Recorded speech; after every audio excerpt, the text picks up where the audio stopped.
Por décadas, os assassinatos em série de Dilgo Beach assombraram aqueles que vivem em Long Island, Nova York. Entre 1993 e 2011, os assassinatos brutais de 11 mulheres causaram uma profunda ferida na comunidade local. Investigadores perplexos e entusiastas de crimes reais intrigados. Com o tempo, parecia cada vez menos provável que isso fosse resolvido. Mas então, em 2023, as autoridades anunciaram que um suspeito havia surgido e ele foi acusado dos assassinatos de 7 das vítimas. Segundo sua família, Rex Heuermann é um homem perfeitamente comum. Casado e pai de 2 filhos, ele viveu em Long Island a vida toda, ganhando a vida como arquiteto. Até hoje, sua família questiona se as autoridades prenderam o homem certo. Eles não conseguem entender como o reservado e profissional Heuermann poderia estar escondendo uma vida dupla sombria nos últimos 30 anos. Junte-se a nós neste documentário enquanto examinamos o caso de Rex Heuermann, o suspeito assassino de Dilgo Beach.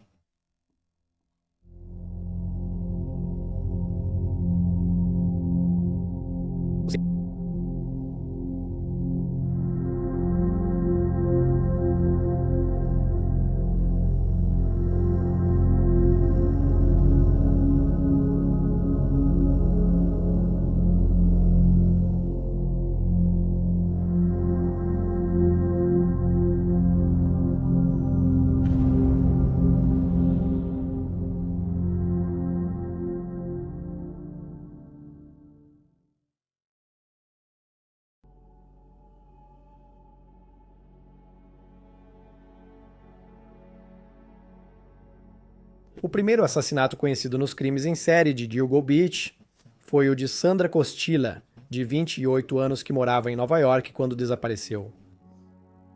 Sandra foi vista pela última vez em novembro de 1993 e sua morte é estimada entre os dias 19 e 20 do mês. O corpo dela foi encontrado pouco depois do seu desaparecimento por caçadores em uma área isolada e arborizada em North Sea, Long Island, a cerca de 60 milhas de Dilgo Beach. 3 anos depois, em abril de 1996, as pernas de uma mulher mais jovem foram descobertas por um transeunte na praia de Blue Point, em Fire Island, perto de Davis Park, na costa de Long Island. Os restos estavam enrolados em plástico e apresentavam características importantes nas pernas, segundo investigadores. Cicatriz de 8,5 centímetros na lateral do meio da perna direita, linear de 2,5 centímetros na lateral inferior da perna direita, de 1,5 centímetros no lado medial do tornozelo direito, cirúrgica de 5 centímetros no lado medial do tornozelo esquerdo e cicatrizes de sutura ao lado. Nenhum outro resto mortal dessa vítima foi achado até 12 de abril de 2011, 8 dias antes de completar 15 anos, quando seu crânio foi encontrado perto da Ocean Parkway, a oeste de Tobey Beach, no condado de Nassau, Nova York. O crânio não tinha detalhes distintivos. Investigadores estimaram a idade da vítima entre 18 e 50 anos e não foram encontradas joias ou roupas junto aos restos mortais. Por anos, essa vítima foi conhecida apenas como Fire Island Jane Doe, ou Jane Doe número 7. Ela só foi identificada em agosto de 2023, quando anunciaram que era Karen Vergata, de 34 anos, desaparecida em 1996. Quando desapareceu, ela era trabalhadora do sexo e morava em Hell's Kitchen, em Manhattan, Nova York, e sua família teve notícias dela pela última vez no Dia dos Namorados. Ela nunca foi dada como desaparecida. As autoridades acreditam que ela foi morta em Long Island e que suas pernas foram levadas até Fire Island após serem jogadas na água. A terceira vítima do assassino de Dilgo Beach foi descoberta em 28 de junho de 1997 por um homem que estava caminhando por uma área arborizada do Hempstead Lake State Park em Lakeview, Nova York, com sua filha. De forma perturbadora, o corpo havia sido desmembrado. Até hoje, pernas, braços e cabeça da vítima não foram encontrados. Ela foi colocada em um recipiente Rubbermaid com uma toalha vermelha e uma fronha floral visíveis. Devido a uma tatuagem que a mulher tinha no corpo, a vítima ficou conhecida como Peaches Doe. Para ajudar na identificação, investigadores fotografaram a tatuagem e publicaram na Revista Nacional de Tatuagens, esperando que alguém reconhecesse o trabalho do artista. Pouco tempo depois, um tatuador chamado Steve Cullen, que era de Connecticut, entrou em contato com as autoridades, reconhecendo o desenho como sendo um dos seus. Ele afirmou que a pessoa para quem ele fez a tatuagem era uma jovem negra, de cerca de 18 ou 19 anos. Ela estava acompanhada de outras duas mulheres, uma tia e uma prima. Ele afirmou que, durante a sessão, ela mencionou ser do Bronx ou de Long Island, e que estava em Connecticut porque estava tendo problemas com o namorado na época. Supõe-se que Peaches tivesse tatuagens de identificação nos braços e pernas, por isso seu assassino a desmembrou. Por anos, havia poucas informações adicionais sobre esse caso, mas em 2016, as autoridades anunciaram que outros restos mortais, recuperados no Johns Beach State Park em 2011, pertenciam a Peaches. Eles também notaram que, em 2011, o corpo de uma criança pequena foi encontrado na Ocean Parkway. O DNA confirmou que a criança era filha de Peaches. Pelo local onde os restos foram achados, investigadores disseram que Peaches e sua filha pequena podem ter sido vítimas do assassino de Gilgo Beach. Em abril de 2025, a polícia do condado de Nassau revelou que o verdadeiro nome de Peaches era Tanya Denise Jackson. Ela nasceu em 22 de outubro de 1970 no Alabama e serviu brevemente nas Forças Armadas dos Estados Unidos da América de 1993 a 1995. A filha dela se chamava Tatiana Mary Dykes. Ela nasceu em 17 de março de 1995, tendo apenas 2 anos de idade na época de sua morte. Quando morreram, Tanya e Tatiana viviam no Brooklyn, Nova York, e Tanya talvez trabalhasse em um consultório médico. As duas nunca foram dadas como desaparecidas, porque Tanya estava afastada de sua família. O pai de Tatiana foi identificado e coopera com os investigadores. As autoridades disseram que os assassinatos das duas podem não ter ligação com os crimes de Gilgo Beach, mas ainda não descartaram essa hipótese. Em 2000, 3 anos após o torso de Tanya Jackson ser achado, outro torso feminino foi encontrado em sacos de lixo numa área arborizada de Manorville, Nova York, em 19 de novembro. Esse local fica a cerca de 45 milhas de Gilgo Beach. Como outras vítimas, o torso ficou não identificado por décadas. Essa desconhecida foi chamada de Jane Doe de Manorville, ou Jane Doe número 6. 11 anos após encontrarem seu torso, localizaram a cabeça, o pé direito e as mãos, mas só 9 anos depois, os investigadores a identificaram como Valerie Mack, de 24 anos. Na época do seu desaparecimento, Valerie era trabalhadora do sexo e mãe de um filho, morando na Filadélfia. Sua família a viu pela última vez na primavera ou verão de 2000 em Port Republic, Nova Jersey, mas ela nunca foi dada como desaparecida. A quinta vítima do assassino de Gilgo Beach foi achada em 26 de julho de 2003, quando outro torso de uma jovem surgiu em Manorville, Nova York. Um passeador de cães achou os restos mortais sobre uma lona plástica, numa pilha de madeira descartada, no fim de uma estrada asfaltada. Uma tatuagem no torso da mulher, representando uma única asa, havia sido mutilada, possivelmente pelo assassino, numa tentativa de impedir a identificação do corpo. Mesmo assim, a tatuagem era visível o bastante para ser fotografada e divulgada, permitindo a identificação positiva da mulher como Jessica Taylor, de 20 anos, vista pela última vez no terminal rodoviário da Port Authority entre 18 e 22 de julho. O DNA confirmou que o corpo era de Jessica. Quando desapareceu, Jessica era trabalhadora do sexo e morava em Manhattan. De acordo com uma reportagem do New York Times, a tatuagem originalmente mostrava um coração alado com anjo de Remy escrito dentro. Um policial afirmou que Remy era conhecido de Jessica. Relatórios posteriores afirmaram que isso era uma marcação e que Remy era seu cafetão. Maureen Brainerd Barnes, 25 anos, foi vista pela última vez em 9 de julho de 2007. Como muitas vítimas, Maureen era trabalhadora do sexo. No dia do desaparecimento, avisou a amiga que atenderia um cliente em um motel em Manhattan. No entanto, Maureen nunca voltou para casa depois disso, e sua amiga registrou o desaparecimento cerca de uma semana depois, quando ainda não tinha notícias dela. Segundo a Cosmopolitan, Maureen esteve na indústria do sexo nos últimos anos. Ela trabalhava como operadora de telemarketing, mas tinha dificuldades para pagar as contas, incluindo a hipoteca, e voltou recentemente ao trabalho sexual por não conseguir outro emprego. Ela anunciava seus serviços no Craigslist e havia sido ameaçada de despejo perto de seu desaparecimento.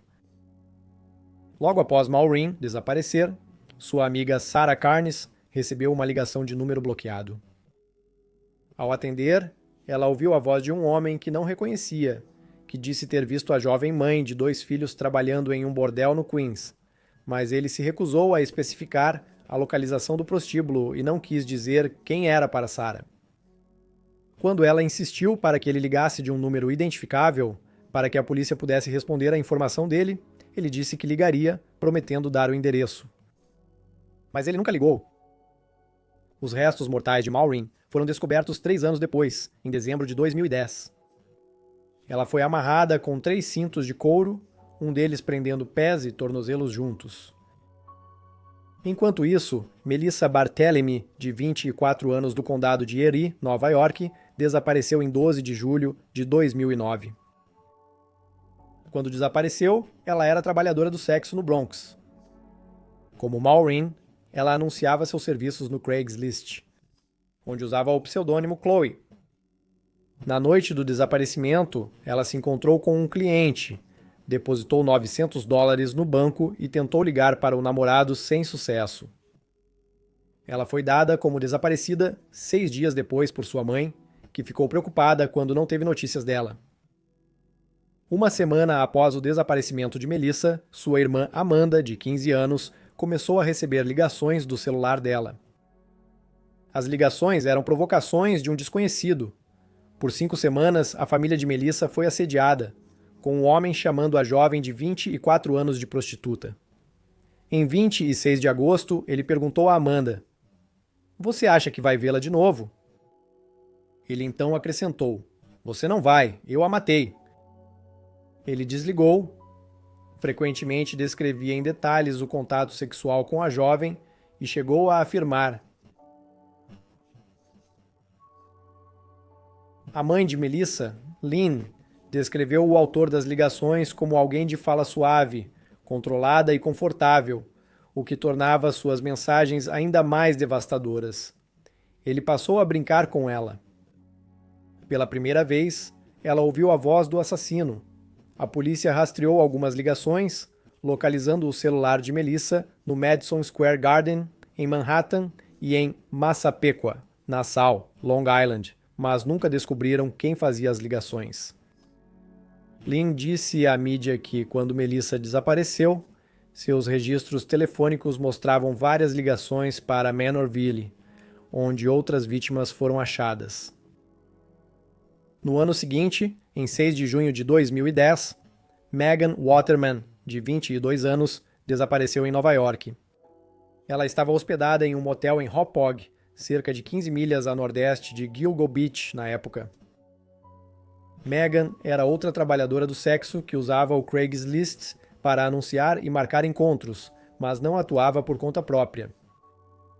As autoridades observaram que o namorado dela foi preso por acusações de tráfico sexual em 2012, embora tenham acrescentado que ele não era suspeito do desaparecimento dela. No dia 5 de junho, Megan disse ao namorado que ia sair e que ligaria para ele mais tarde. Como outras vítimas, Ela nunca mais foi vista ou ouvida. Ela foi dada como desaparecida pela família em 8 de junho, 2 dias após não dar notícias à filha de 3 anos, que estava sob os cuidados deles. Meses depois, em 2 de setembro de 2010, Amber Lynn Costello, 27 anos, desapareceu. Ela morava em West Babylon, Nova York, e saiu para encontrar um estranho que a ligou várias vezes, oferecendo pagar $2.500 por seus serviços. Amber lutava contra o vício em heroína e recorria ao trabalho sexual para sustentá-lo. De acordo com algumas pessoas que a conheciam, o homem com quem ela iria se encontrar naquele dia já havia visitado sua casa anteriormente. Ele foi descrito como um homem branco alto, entre 1,95 e 2 metros, usando óculos grandes de aro oval. Outra pessoa disse que ele parecia um ogro. Ele também estaria dirigindo uma Chevrolet Avalanche de primeira geração na época. A família de Amber acreditava que ela, com 27 anos, estava em uma clínica de reabilitação quando desapareceu. Por isso, não a reportou imediatamente, presumindo que a falta de contato era causada pelo vício em drogas.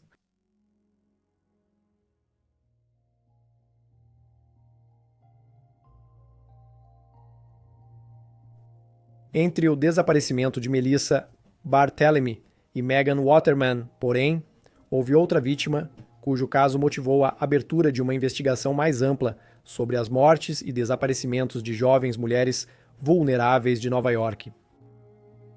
Em 1º de maio de 2010, Shannon Gilbert, trabalhadora do sexo de Jersey City, visitou o cliente Joseph Brewer em sua casa em Oak Beach, Long Island, cerca de 11 quilômetros de Gilgo Beach.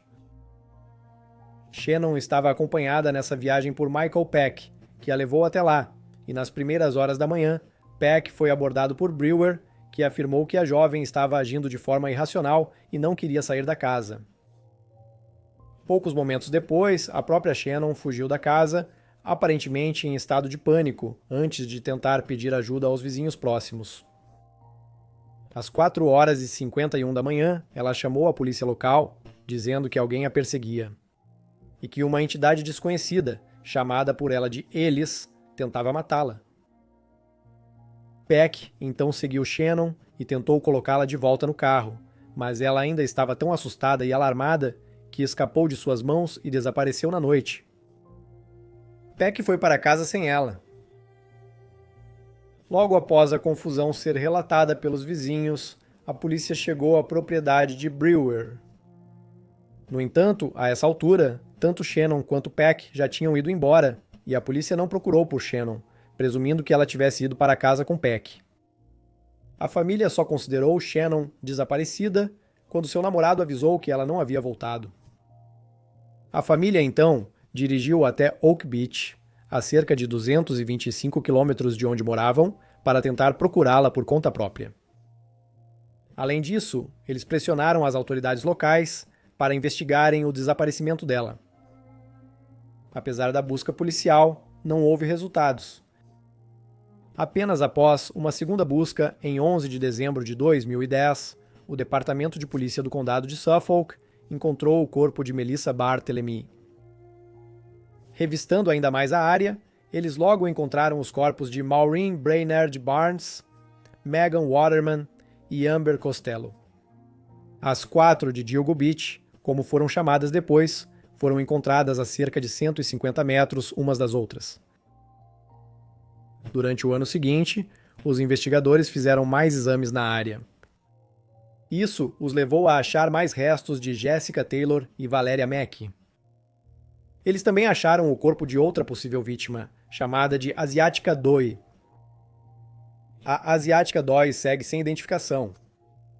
A vítima, homem biológico de origem asiática, usava roupas femininas, sugerindo ser uma mulher trans. Ela morreu devido a um trauma por objeto contundente, e acredita-se que o momento da morte tenha ocorrido entre 2001 e 2006. As autoridades suspeitaram que Asian Doe era uma trabalhadora do sexo morta ao descobrirem que não era uma mulher cisgênero. mas desde então surgiram poucas pistas sobre o caso. A 100 metros do corpo de Valerie Mack, os investigadores acharam o corpo de Tatiana Marie Dykes e, nessa busca, também localizaram a cabeça de Karen Vergata. Shannon Gilbert, enquanto isso, continua desaparecida há 19 meses. Ela foi encontrada em 13 de dezembro de 2011. As autoridades primeiro acharam jeans e sapatos, depois uma bolsa com o registro geral de Shannon. Esses itens foram retirados de uma área pantanosa, perto de Oak Beach. O corpo dela foi achado uma semana depois, cerca de 400 metros distante, deitado de costas. A causa da morte de Shannon é muito debatida. Legistas de Suffolk determinaram morte por infortúnio, e a polícia disse que ela se afogou acidentalmente no pântano, após se perder em um surto induzido por drogas. Jari e a família acreditava que ela foi assassinada, pois suas roupas estavam longe do corpo. Um patologista forense posteriormente se manifestou após examinar os restos mortais dela e observou que ela havia sofrido danos no osso hioide, indicando a possibilidade de que ela tenha sido estrangulada até a morte. Ele disse que era estranho ela ter sido encontrada de costas, pois isso não é comum em vítimas de afogamento. O laudo oficial da autópsia dela afirma que a causa da morte é indeterminada. Por anos, houve pouco progresso no caso dos assassinatos em série de Gilgo Beach, mas em 2020 ocorreram alguns pequenos avanços. Em 16 de janeiro, a polícia de Suffolk divulgou fotos de um cinto achado perto da Ocean Parkway, em Gilgo Beach. Ele tinha as letras HM ou WH, dependendo da orientação do cinto, gravadas no couro preto. Os investigadores achavam que o cinto era do culpado e não das vítimas. Apesar da divulgação das imagens, poucas informações sobre o cinto foram reveladas, pois as autoridades queriam manter detalhes sobre sua importância em sigilo. Nessa época, eles também lançaram um site que permitia compartilhar informações com o público e receber dicas úteis da população. O site não está mais disponível. Nesse mesmo ano, Jane Doe No, Valerie Mack foi identificada e a Suprema Corte de Nova York mandou a polícia divulgar o áudio do 911 feito por Shannon Gilbert. Mesmo com o pedido dos investigadores para manter sigilo por mais 10 anos, ela foi divulgada em 2022. Em 2023, Jane Doe número 7 foi identificada como Karen Vergata. Antes da identificação de Rex Heuermann, havia apenas uma pessoa de interesse publicamente identificada, um assassino chamado John Bittroff. Em setembro de 2017, o promotor do condado de Suffolk afirmou que Bat Rolfe, condenado por matar 2 trabalhadoras do sexo, era suspeito da morte de Sandra Costier, primeira vítima do assassino de Gilgo Beach, assassinada em 1993. Há pouca documentação online sobre Beach Rolfe. Ele foi condenado em 2017 pelos assassinatos de 2 trabalhadoras do sexo, que ocorreram em 1993 e 1994. Rita Tangredi foi encontrada morta no condado de Suffolk, Nova York, em 2 de novembro de 1993, e os restos de Colin McNamee foram achados no mesmo condado em 30 de janeiro de 1994. Colin foi espancada, estrangulada até morrer e abandonada nua na floresta perto da William Floyd Parkway. Beach Rolfe foi preso em 2014, após seu DNA ser encontrado nos 2 corpos e condenado a 50 anos de prisão. Atualmente, ele está preso na Clinton Correctional Facility, em Nova York. Desde sua condenação, alguns membros das forças de segurança e agências suspeitam que Beach Rolfe era o assassino da praia de Gilgory. Ele morava em Manorville durante vários assassinatos e sua casa ficava a Pemsey, a apenas 5 quilômetros de onde encontraram os corpos de Jessica Taylor e Valeria Mack. Curiosamente, a filha de Rita Tangredi era a melhor amiga de Melissa Barthelemy, o que era outra possível ligação. Até 2024, Beach Rolfe foi descartado como suspeito no caso do assassino de Gilgo Beach.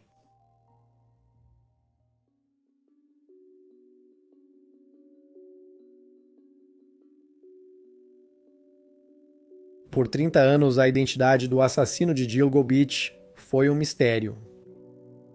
Nos anos 2020, parecia que quase nada acontecia no caso. Mas nos bastidores, os investigadores estavam trabalhando duro para resolver as pontas soltas antes de finalmente fazerem o anúncio que tantos esperavam.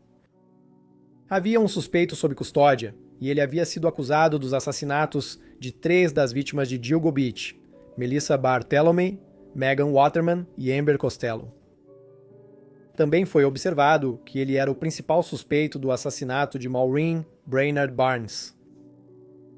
O suspeito Rex Heuermann, de 59 anos, foi preso fora de seu escritório em Manhattan em 13 de julho de 2023.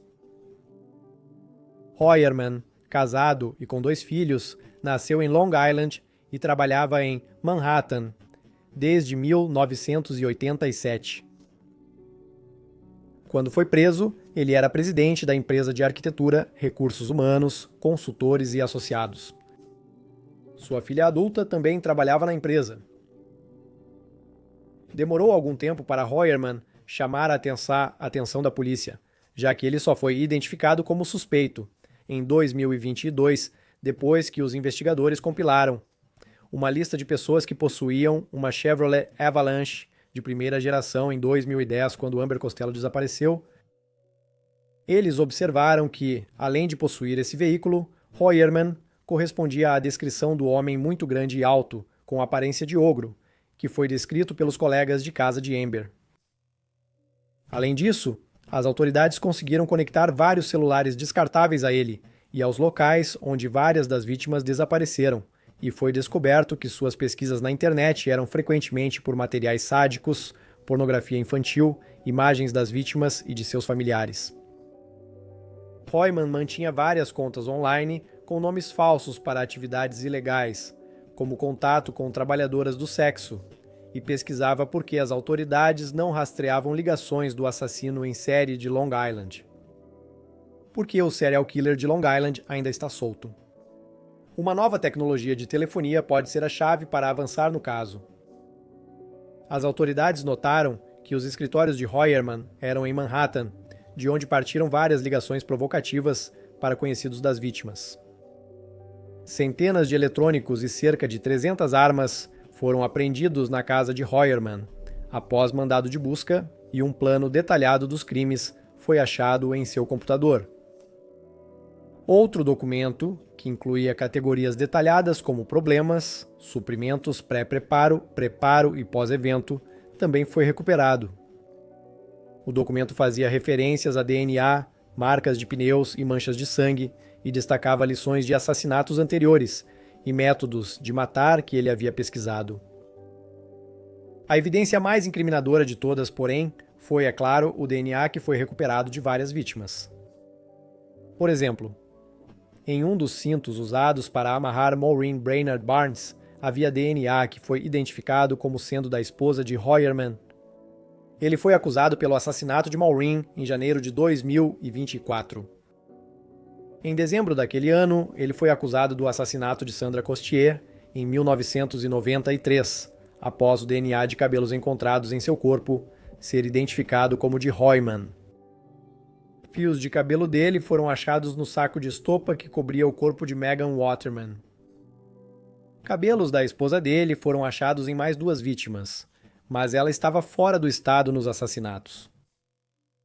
Na época do assassinato de Melissa Barthelemy, ela estava na Islândia, enquanto no desaparecimento de Megan Waterman, ela estava em Maryland. Ela estava em Nova Jersey quando Amber Costello sumiu. Os promotores acreditam que os cabelos da esposa dele foram transferidos para Heuermann simplesmente por causa do espaço de convivência que eles compartilhavam. Heuermann morava em Massapequa Park, a apenas 20 minutos de Gilgo Beach, quando foi preso. Seus vizinhos relataram que ele era um homem reservado e que sua família não deixava nenhuma marca no bairro. Um deles disse: "Nunca tivemos contato com ele, Moro aqui há 22 anos e nunca troquei 2 palavras com ele. Barry Oslander, outro vizinho, contou ao Independent que quase ninguém bate na porta dele. Durante o Halloween, as crianças são orientadas a ficar longe. Ele não é uma pessoa muito legal. Ele acrescentou que a casa da família Hoyman era decadente e sempre estava na escuridão. É a mesma propriedade em que ele cresceu, ou seja, ele viveu na mesma área a vida inteira. Maureen Holpitz, 59 anos, que estudou com Hoyerman na escola Byrne, lembrou que ele era um adolescente tímido que deixava bilhetes de amor em seu armário. Ela lembrou que as poucas conversas foram agradáveis e educadas, afirmando: "Sempre fui legal e amigável com ele.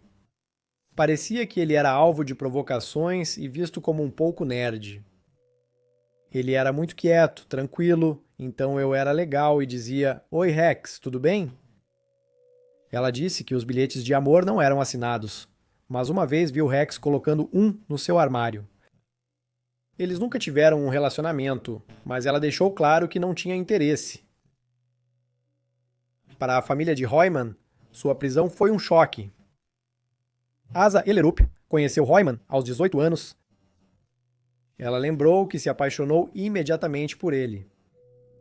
Eles mantiveram contato enquanto Asa se casou e teve um filho. Hoyman depois ajudou a pagar o advogado de divórcio quando o casamento, o casamento terminou. Ela se casou com ele em abril. Eles tiveram uma filha, Victoria, e viveram como família em Massapequa Park. Victoria lembrou que seu pai era um livro aberto. Disse que às vezes ele se irritava ou frustrava, e certa vez jogou um prato na pia, mas não imaginava que ele escondesse um segredo tão grande e sombrio por tanto tempo. Ela disse: "Muitos conheciam meu pai como clientes antigos e colegas de trabalho de anos. Todos sabiam que ele caçava e tinha armas, porém, ela comentou que nem sempre sabia onde ele estava. Ele faltou a pelo menos 2 feriados em família, em 2007 e 2009, próximos às datas de 2 assassinatos em Gilgo Beach. Nos últimos anos, Victoria tem estado incerta sobre as acusações de assassinato. Naturalmente, ela quer acreditar que o homem que a criou é inocente, considerando a natureza assustadoramente violenta dos crimes. Ela contou aos produtores do documentário O Assassino de Gilgo Beach, Casa de Segredos, que agora acredita que seu pai seja o assassino de Gilgo Beach, após conhecer os fatos do caso.